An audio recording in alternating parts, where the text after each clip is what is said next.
Olá, bem-vindo. Já estamos no ar, começando o Diálogo Jovem Pan, uma conversa franca com pessoas que fazem a história do Brasil. E hoje o nosso assunto, educação. A pandemia agravou o que já era problemático no Brasil. A crise sanitária ampliou o abismo educacional do país e reverter o quadro pode levar mais de uma década. A criança fora da escola também interferiu na alimentação familiar. Boa parte dos estudantes faz as refeições no estabelecimento de ensino. Os desafios da educação no Brasil, as verdades e os mitos, a partir de agora, no Diálogo Jovem Pan. O nosso convidado é o gerente executivo da Fundação Abrinq, o Vitor Graça. Vitor, mais uma vez, muito obrigado pela Fundação Abrinq estar conosco aqui na programação da Jovem Pan. Muito bem-vindo, os temas são muitos e parabéns pelo trabalho que a Fundação Abrinq vem exercendo na proteção das crianças e também na educação infantil. Bem-vindo. Obrigado pelo convite, obrigado pela oportunidade de expor as atividades da Fundação Abrinq nesse veículo super importante. Perfeito. Vitor, é interessante que nos últimos 2 anos a gente discutiu muito sobre a qualidade da educação, que as crianças fora da escola, essa situação foi realmente uma tragédia para a educação e que o Brasil agora vai viver nos próximos anos um abismo educacional. Mas eu acho que é importante a gente reforçar para o nosso ouvinte, espectador, telespectador, que a educação já não vinha bem. A educação no Brasil sempre teve muitas deficiências e a pandemia, na sua avaliação, só agravou esse quadro, é isso? Exatamente. A gente já tinha uma situação que foi muito importante no país de incluir as crianças na escola. Então teve esse momento. Só que em seguida a gente precisa trabalhar a qualidade. Então o Fundamental 1, Fundamental 2, ensino médio dependem muito da qualificação dos seus profissionais para oferecerem uma educação de qualidade para as crianças e adolescentes. Então o Brasil já tinha uma situação de falta de acesso na educação infantil, isso melhorou um pouco, mas se agrava agora na pandemia, e tinha um problema muito sério de evasão no ensino médio. Essa situação já estava dada, né, em relação a pouco acesso na educação infantil, a uma grande evasão no ensino médio e uma falta de qualidade aí em toda a educação básica, né? Então isso é uma situação que já existia e com certeza os problemas se acentuaram nesse momento de pandemia.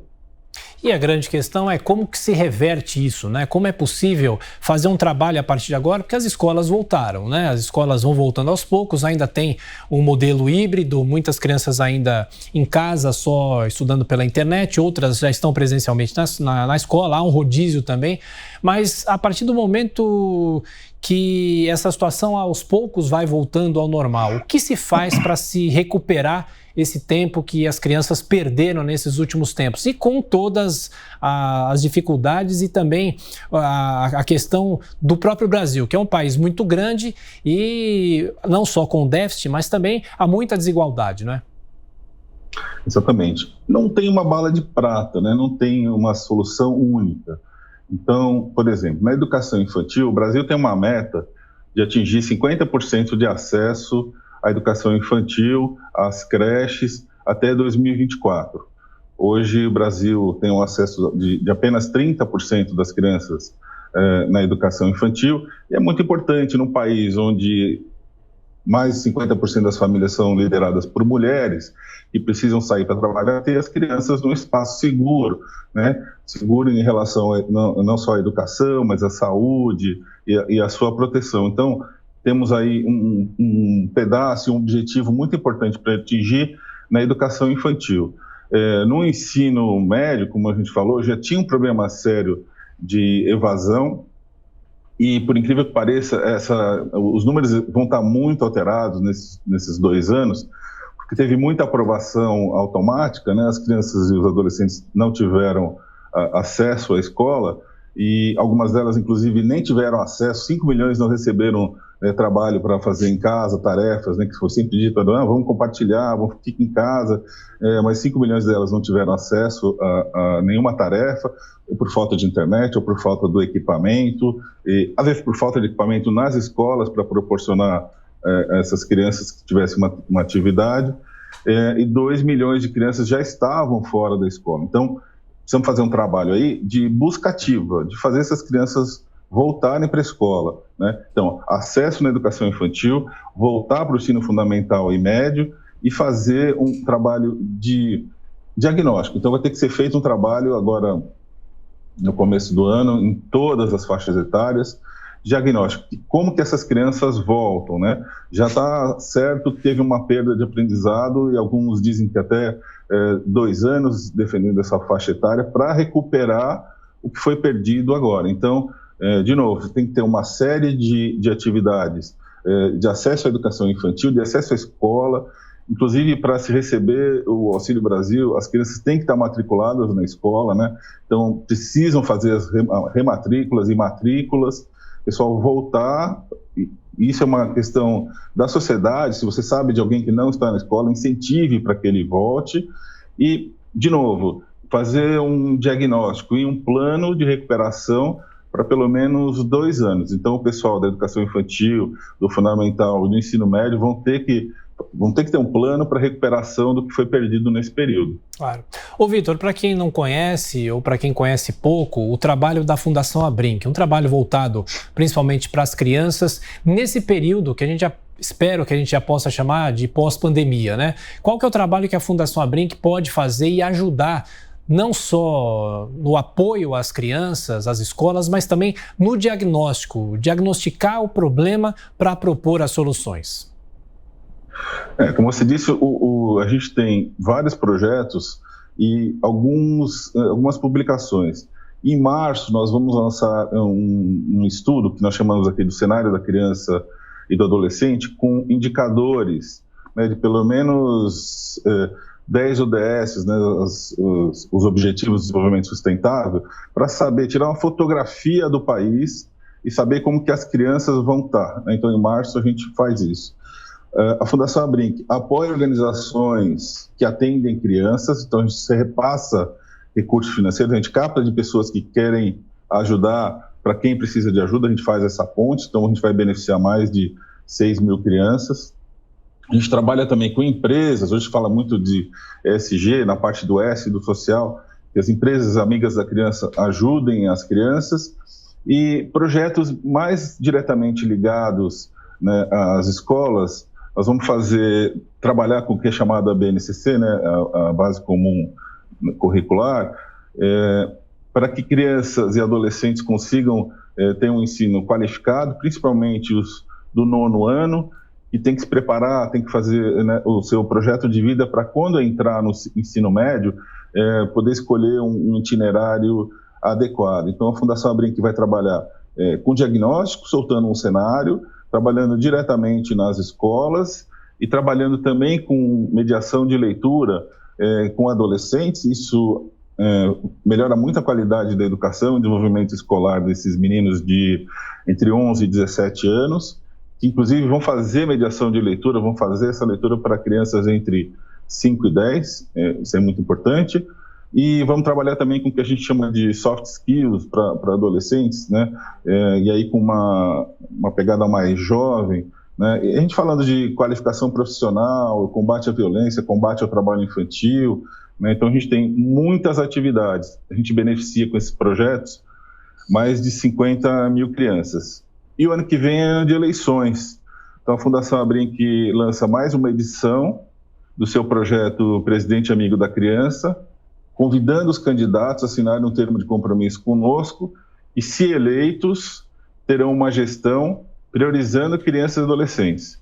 Então, a Fundação Abrinq convida os candidatos, mostra uma fotografia do país com indicadores e não é uma avaliação da gestão, é uma fotografia de dados existentes, convida para que façam um trabalho que melhore a educação, melhore a proteção, a saúde das crianças, que tenham investimento no orçamento para que isso possa ser feito e assim na próxima gestão beneficiar crianças. Então é um trabalho para o ano que vem, porém olhando para daqui 5 anos, né? Então é um trabalho para melhorar a qualidade da educação, da saúde, da proteção dessas quase 70 milhões de crianças e adolescentes no Brasil.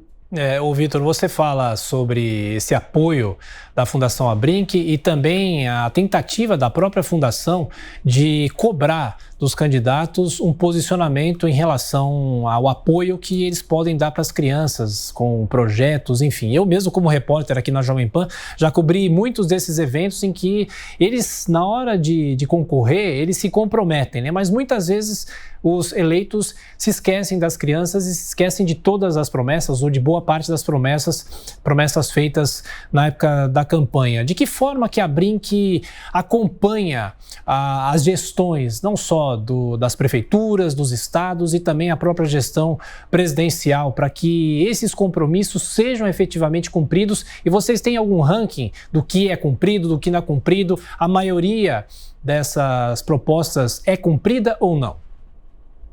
Então, o Brasil tem 5.570 municípios. Normalmente o atendimento das crianças, as políticas públicas são desenvolvidas nos municípios, né, onde as crianças estão, onde as políticas públicas são feitas, né, de educação, de saúde, proteção. Então, nós temos quase 1.400 prefeitos que também assinaram um termo de compromisso conosco, né, esse ano, priorizando nos anos de gestão deles, criança e adolescente.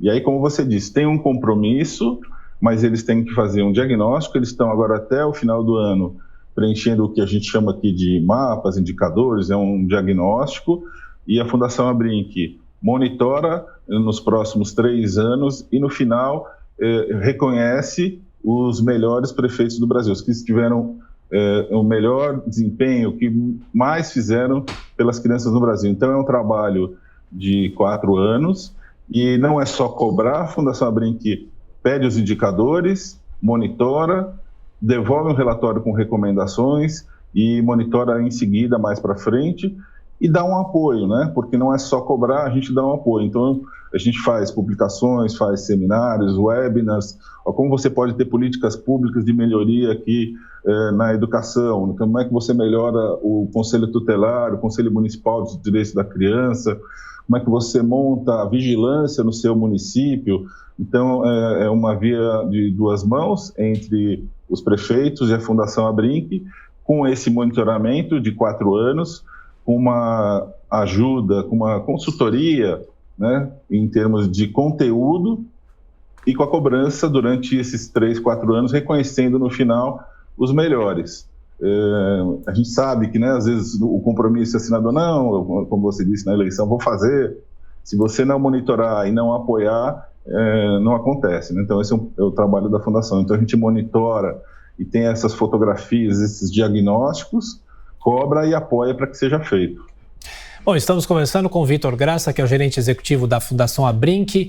Ô Vitor, uma pergunta que eu faço para você em relação à internet, né? Mais cedo a gente falava sobre essa divisão de crianças que não têm o mínimo acesso à internet. Isso, claro, fez com que as crianças não tivessem qualquer participação na sala de aula nesse período de pandemia. Eu pergunto, pela sua experiência, o que a Fundação Abrinq destacou nesses últimos quase 2 anos em relação a essa disparidade de crianças que têm acesso, outras que não têm, e se o estudo pela internet pode substituir o estudo presencial?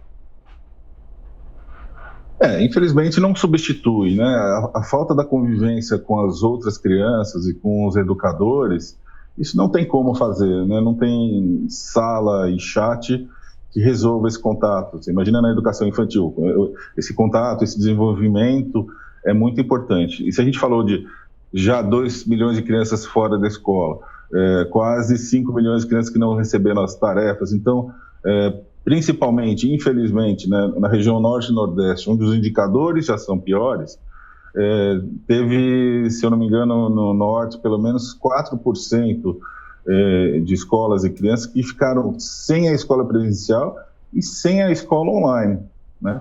Então, é muito interessante o online, eu acho que vai ficar muita coisa, só que tem esse problema, né, do equipamento, do acesso à internet e da convivência com educadores e outras crianças, que esse também é parte do desenvolvimento das crianças, não é só o conteúdo, né?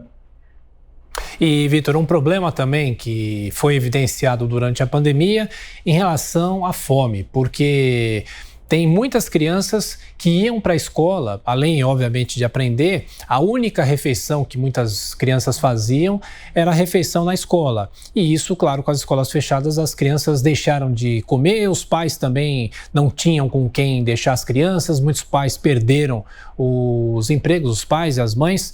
Qual é esse mapa em relação à fome infantil aqui no Brasil, que é um assunto importantíssimo, mas talvez pouco destacado, não é?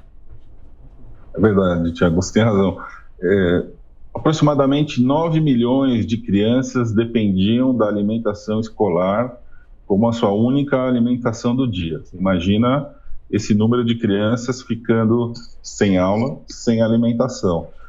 Como você disse também, a pobreza acentuou essa questão, né? Então, pais que ficaram sem renda, essa situação foi crítica. A Fundação, inclusive, fez uma ação que não é muito o trabalho normalmente da Fundação Abrinq, mas a gente fez um esforço e com apoio de vários doadores, empresas, pessoas que nos ajudaram, conseguimos ajudar 25 mil famílias, foram mais de 50 mil cestas básicas.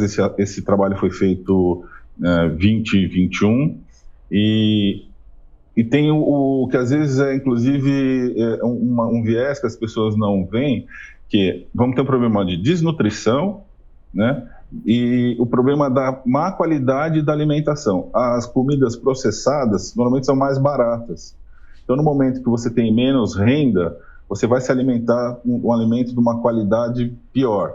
E isso impacta, inclusive, nos pequenos produtores que deixaram de vender para as escolas, né? Então, tem todo um ciclo, né, de fome ligada à pandemia, à falta de renda, as crianças que tinham alimentação na escola, que vão voltar agora, né, com um problema de desnutrição e algumas obesas, e é muito importante a gente conseguir enxergar o ano que vem e, de novo, colocá-las com uma alimentação correta e fazer um trabalho, né, que a Fundação também pretende fazer, emergencial, né, de olhar para os conselhos de alimentação, fazer tem que levar uma alimentação de qualidade e fazer essas crianças voltarem. Então, você vê qual é a perda, né? Então, a perda no aprendizado de 2 anos, a perda na alimentação, e as escolas são também um espaço muito importante para a proteção dessas crianças, né? As crianças que estavam dentro de casa, né, sofrendo algum tipo de violência, estavam sem possibilidade de denúncia ou de alguém perceber que elas estavam sendo abusadas ou sendo violentadas, né? Isso é muito importante, então, em relação à escola, à educação, à alimentação, à saúde e à proteção das crianças.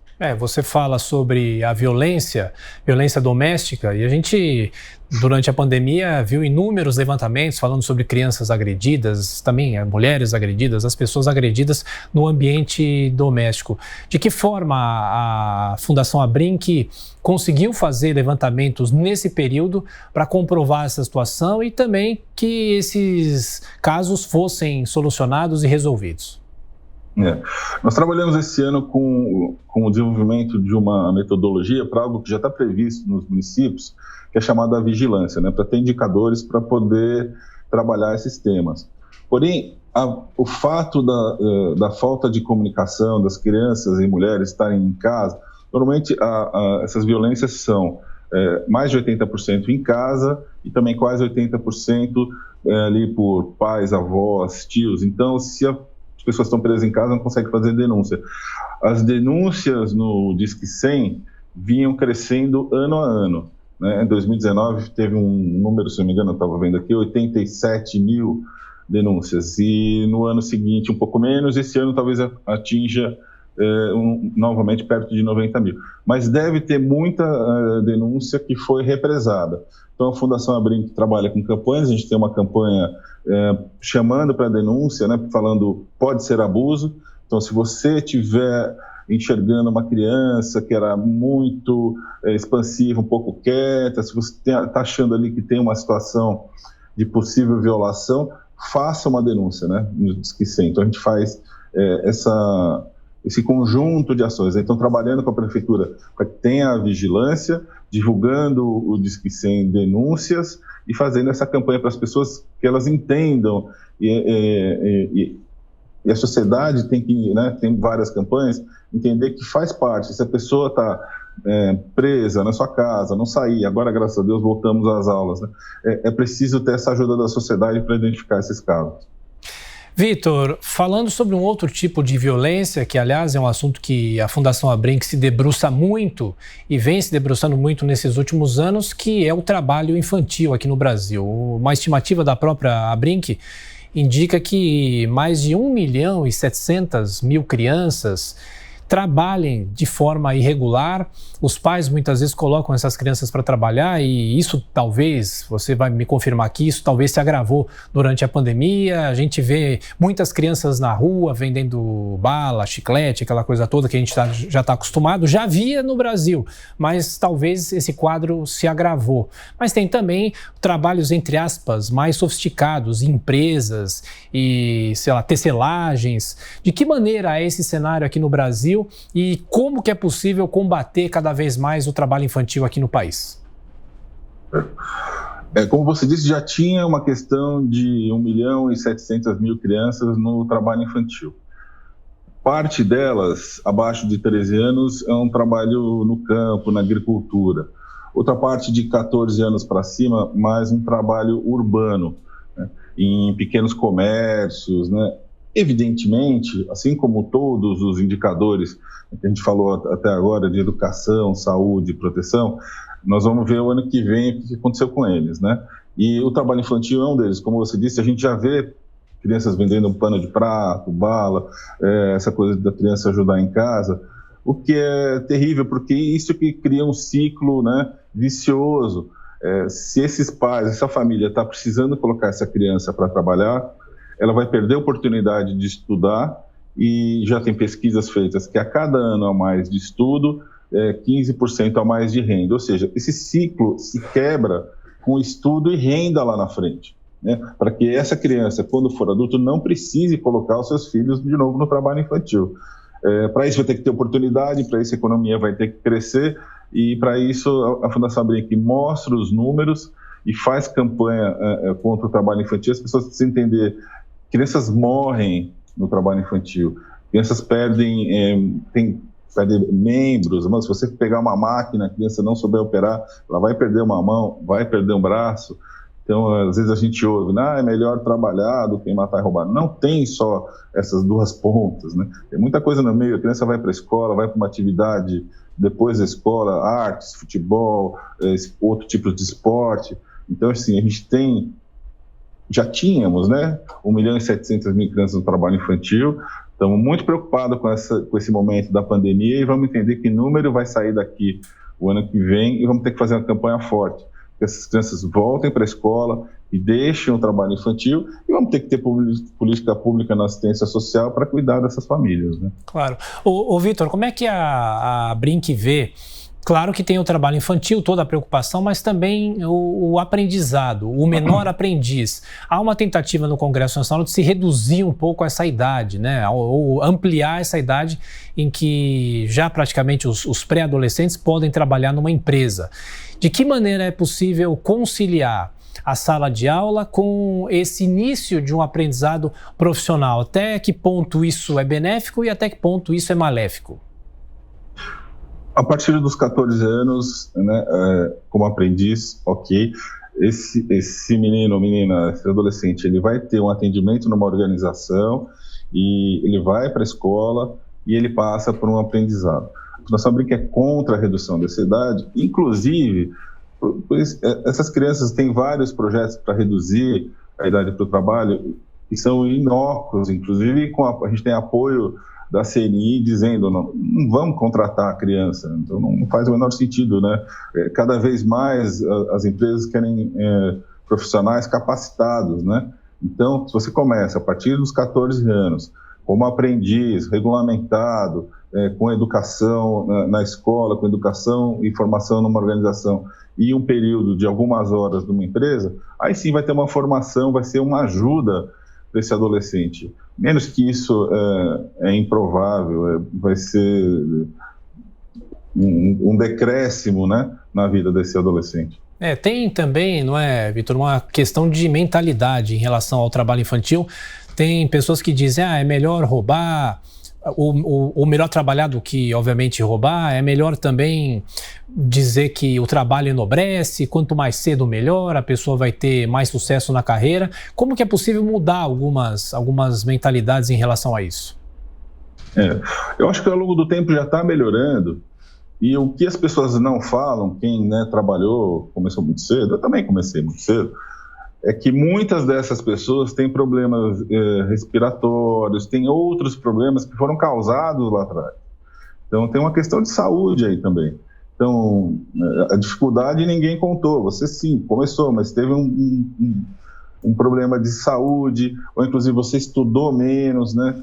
Então tem uma cultura que eu acho que já está se desfazendo, conta inclusive da inclusão do maior número de crianças e adolescentes nas escolas, e esse número de trabalho infantil vinha decrescendo ano a ano.